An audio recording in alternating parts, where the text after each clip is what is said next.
does not discriminate. Money does not see race, gender, or age. Money comes to anyone who chooses it.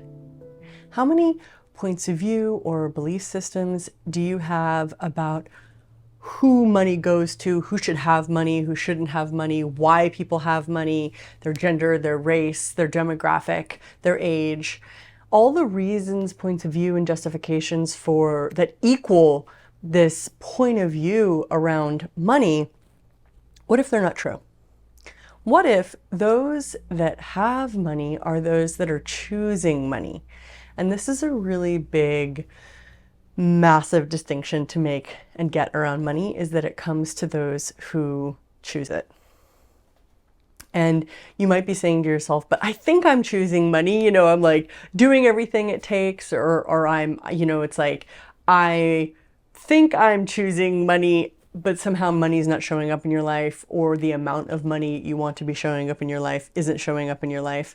And a lot of times that actually boils down to your fundamental, core choice around money, which most of us take on or adapt to, put in place very, very early on in life, and even potentially bring from other lifetimes, and then go on to institute that as our financial reality throughout our entire lives without really deeply questioning and being honest with ourselves about what we've been taught about money, what our fundamental point of view is about money. And one of the biggest components to what allows money to come into some people's lives and not into other people's lives is the love or hate of money.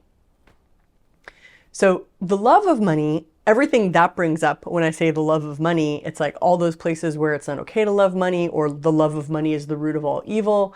It's sort of like, what if that's not true either? What if money could be a good friend to you, a good carer to you, something that you had peace with? It's like, what kind of relationship do you have with money?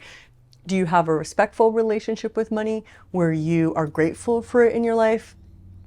Or do you have a highly conflicted, stressful relationship with money that is essentially working as a way of repelling it?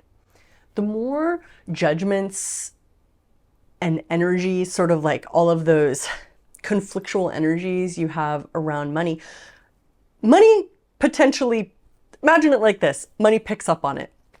So it's like, whose party do you want to go to? Do you want to go to the party of the person who appreciates you, who's grateful for you, is enthusiastic about you coming to their party?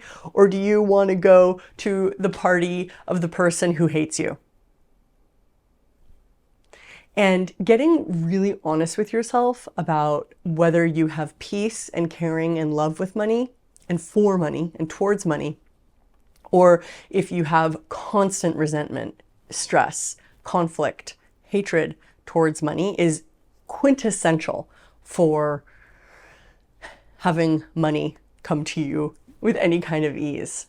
And one of the super important elements to get about money is it does not discriminate. It will come to you, it will come to your friend, it will go to the neighbor down the block, it will go to anybody who chooses it.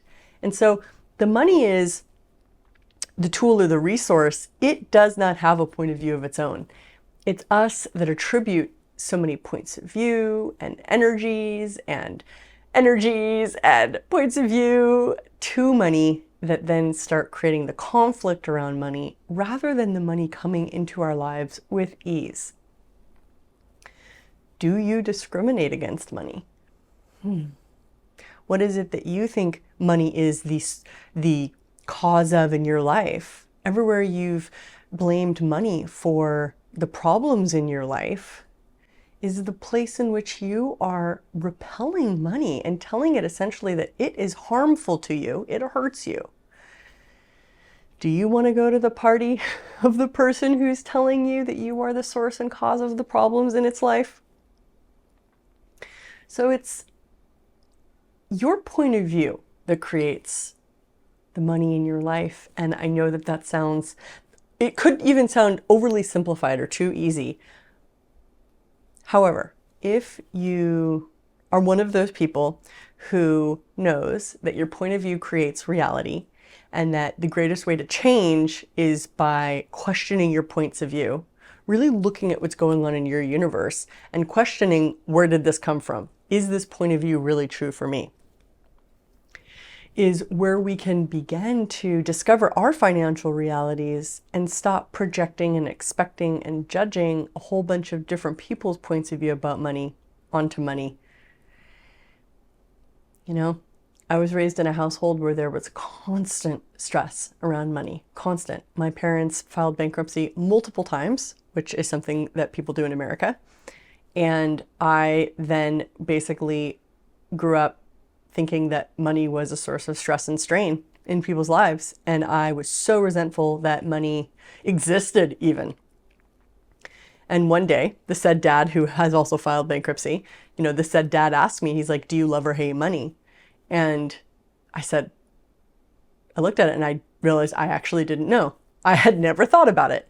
And I kept thinking about it and asking myself that question. And I realized days after he asked me that I was constantly resentful about money, constantly negative about the fact that it existed, that I had to work for it, I thought money was destroying the planet. And I went, whoa, I hate money. And it was from that moment of going, okay, so like, I hate money right now. Is this what I want to keep on choosing? And then said father, who asked me if I love or hated money, asked me another question that really turned my financial reality around. He said, what if you could buy endangered rainforests by earning more money, by having more money? And I went, wow, that's worth having money for me. What could you create beyond all the great things that money can buy, like houses, cars, vacations, etc.?